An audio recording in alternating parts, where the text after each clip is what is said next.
Qardaş bir nalə elə, ah elə, musiqidən bir bizi agah elə.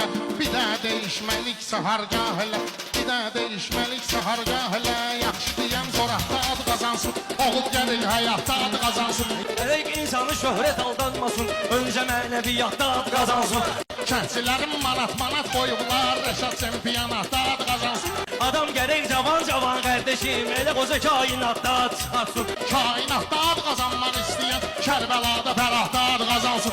Yaxşı elə, yaxşıdır dəstək verir, Sredni də babatda ad qazansın. Xoşdur könə yamaqlı şalvar mənə, kim istəyir xalatda ad qazansın.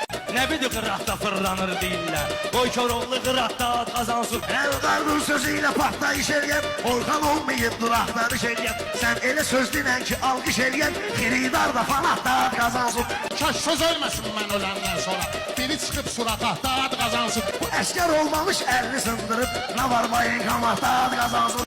Kül qoyum elənçi şirin başına, girsin stolun altda ad qazansın.